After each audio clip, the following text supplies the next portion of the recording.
Halo Sobat Kasih Fakta, kamu pasti nggak nyangka, hanya beberapa hari setelah Israel menghantam sebuah pangkalan udara di Suriah sebanyak 8 kali, Kepala Mossad justru bertemu langsung dengan Menteri Luar Negeri Suriah. Pernah kepikiran nggak sih, kalau kedua pihak masih bisa duduk satu meja, kenapa serangan itu tetap terjadi? Ternyata, jawabannya berkaitan dengan perubahan besar di Suriah, munculnya pengaruh Turki, dan kekhawatiran baru Israel yang mulai bergeser. Lalu, apa sebenarnya yang sedang mereka coba cegah? Tapi sebelum lanjut, jangan lupa klik like, subscribe, dan aktifkan lonceng notifikasi supaya kamu nggak ketinggalan fakta-fakta menarik lainnya.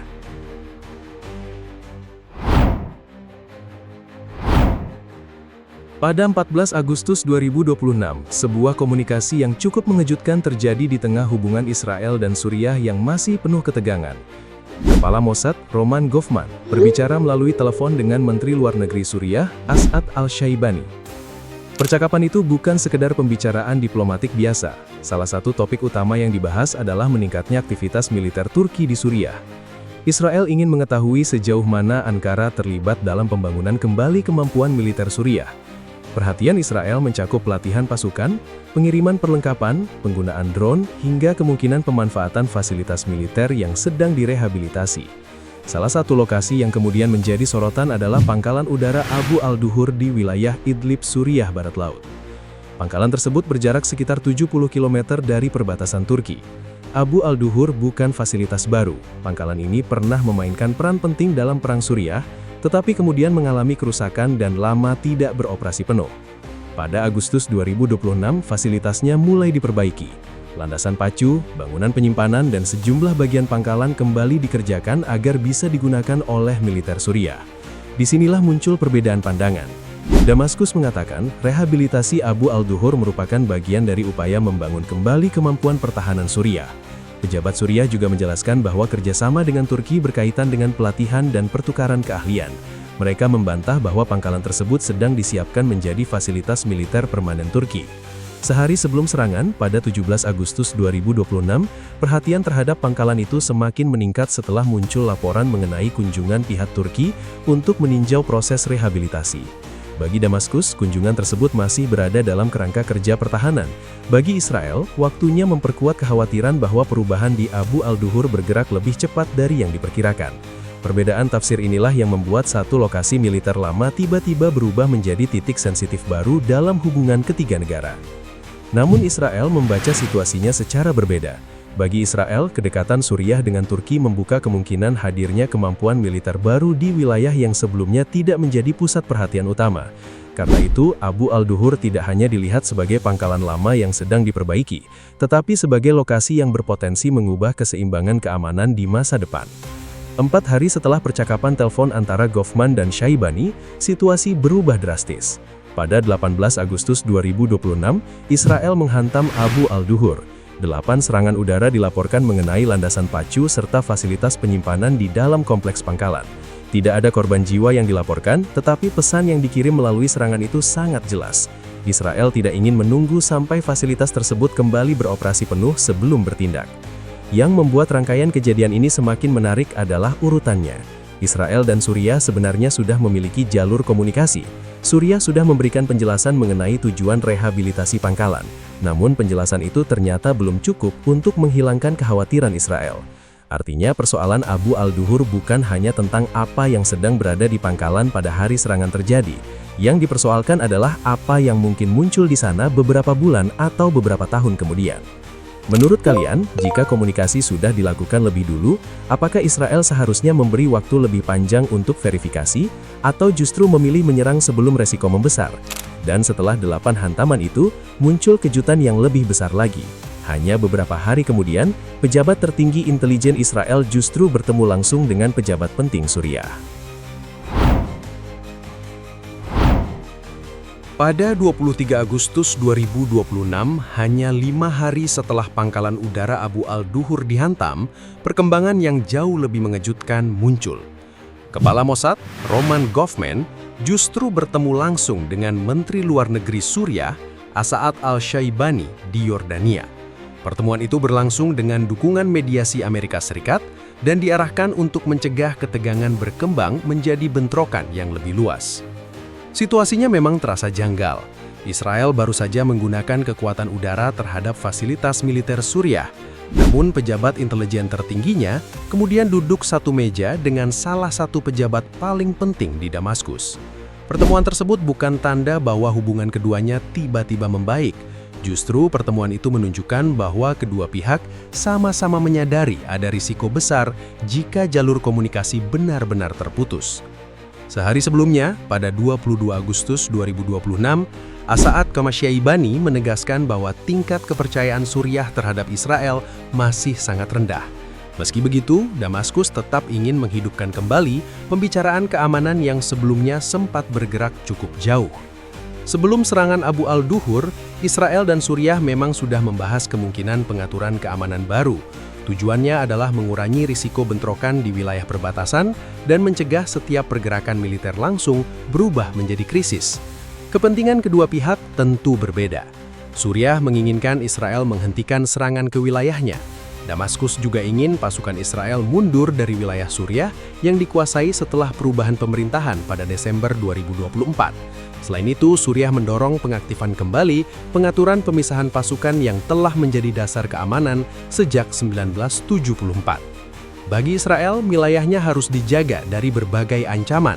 Tel Aviv ingin jaminan bahwa wilayah Suriah tidak kembali digunakan untuk membangun kemampuan militer yang dianggap dapat mengancam Israel. Kekhawatiran itu kini tidak hanya berkaitan dengan Iran atau Hizbollah, tetapi juga dengan munculnya kerjasama pertahanan Suriah dan Turki. Menurut Syaibani, pembicaraan sebelumnya bahkan telah menghasilkan rancangan yang memuat sejumlah poin utama. Salah satu bagian pentingnya berkaitan dengan pengaturan zona keamanan di selatan Suriah, serta peran zona penyangga yang diawasi Perserikatan Bangsa-Bangsa.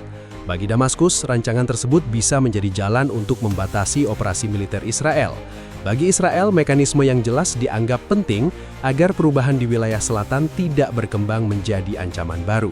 Karena itu, serangan 18 Agustus berisiko menggagalkan proses yang sebenarnya sudah mulai membentuk kerangka awal bagi hubungan kedua negara ke depan. Disinilah pertemuan 23 Agustus menjadi sangat penting. Bagi kedua pihak, komunikasi langsung berfungsi seperti rem darurat.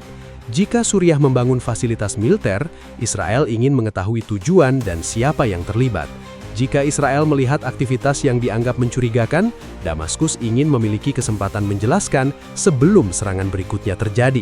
Tanpa mekanisme semacam itu, setiap hanggar yang diperbaiki, radar yang dipasang atau kunjungan militer asing bisa saja dibaca sebagai ancaman. Namun masalahnya belum selesai. Pertemuan itu tidak otomatis menghapus perbedaan kepentingan. Serangan 18 Agustus telah membuktikan bahwa bahkan setelah komunikasi dilakukan, Israel tetap dapat memilih tindakan militer jika penjelasan Suriah dianggap belum cukup meyakinkan. Karena itu, pertemuan Goffman dan Syaibani lebih tepat dipahami sebagai upaya menjaga pintu negosiasi tetap terbuka, bukan sebagai tanda perdamaian. Menurut kalian, apakah jalur komunikasi seperti ini benar-benar bisa mencegah serangan berikutnya, atau hanya menunda bentrokan yang lebih besar? Sebab setelah persoalan Israel dan Suriah terlihat sedikit lebih jelas, ada satu faktor yang justru membuat semuanya jauh lebih rumit. Negara itu adalah Turki, dan pengaruhnya di Suriah mulai mengubah seluruh perhitungan keamanan Israel. Pada 24 Agustus 2026, setelah pertemuan antara Roman Goffman dan As'ad al-Syaibani mulai mencari perhatian, satu faktor terlihat semakin jelas berada di balik ketegangan Israel dan Suriah. Faktor itu adalah Turki. Perubahan ini sebenarnya sudah terbentuk sejak akhir 2024, ketika pemerintahan Bashar al-Assad runtuh dan pemerintahan baru di Damaskus mulai membangun kembali lembaga militernya. Dalam proses tersebut, Ankara menjadi salah satu mitra terpenting Suriah. Turki membantu pelatihan, pengembangan kemampuan pertahanan, serta pemulihan struktur militer yang melemah setelah Perang Panjang. Bagi Damaskus, kerjasama ini merupakan kebutuhan. Suriah membutuhkan personil terlatih, fasilitas yang berfungsi, serta dukungan teknis agar angkatan bersenjatanya kembali mampu menjaga wilayah negara. Namun, bagi Israel, kedekatan itu membawa pertanyaan baru. Selama bertahun-tahun, perhatian utama Israel di Suriah lebih sering diarahkan kepada Iran, Hizbullah, pengiriman senjata, serta pembangunan jaringan militer yang terkait dengan Teheran. Setelah perubahan pemerintahan, pengaruh Iran menurun, sementara hubungan Suriah dan Turki justru semakin kuat. Artinya, sumber kekhawatiran Israel ikut berubah. Pada 18 Agustus 2026, serangan terhadap Abu al-Duhur memperlihatkan perubahan tersebut dengan sangat jelas. Pangkalan itu belum kembali beroperasi penuh, proses rehabilitasi masih berjalan, tetapi Israel tetap memilih menyerang sebelum kemampuan di sana berkembang lebih jauh. Dari sudut pandang Israel, persoalannya bukan hanya siapa yang berada di pangkalan saat itu. Yang lebih penting adalah siapa yang mungkin menggunakan, membantu, atau mengembangkan fasilitas tersebut di kemudian hari. Disinilah Turki menjadi faktor penting. Turki bukan aktor kecil di kawasan.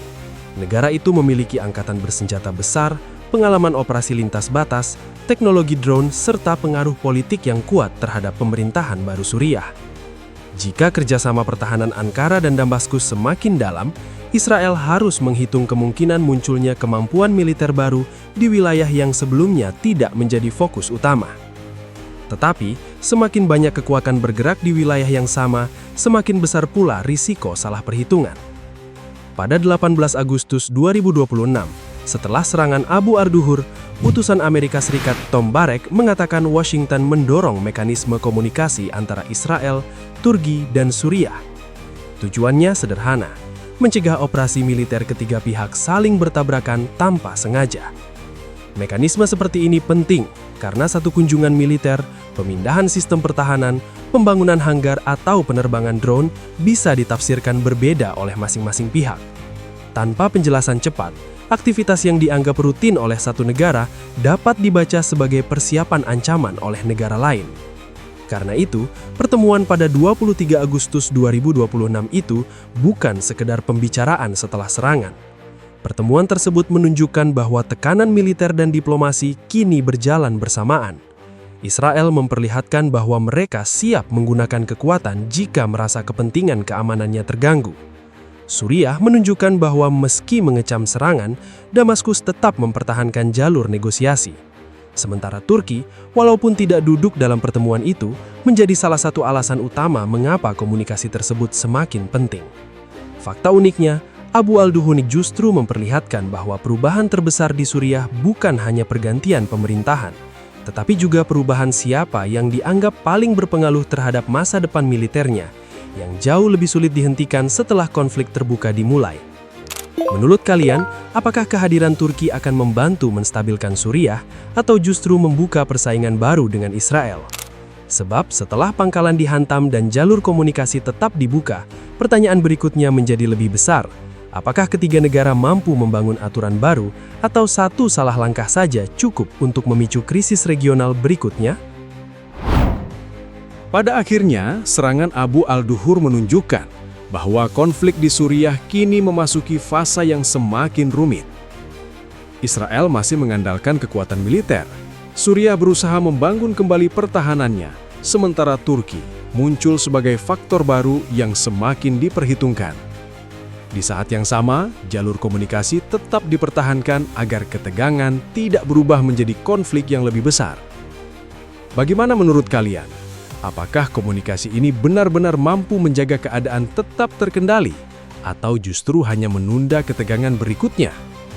Jangan lupa subscribe ke channel Kasih Fakta dan aktifkan lonceng notifikasi agar kalian tidak ketinggalan fakta-fakta menarik lainnya.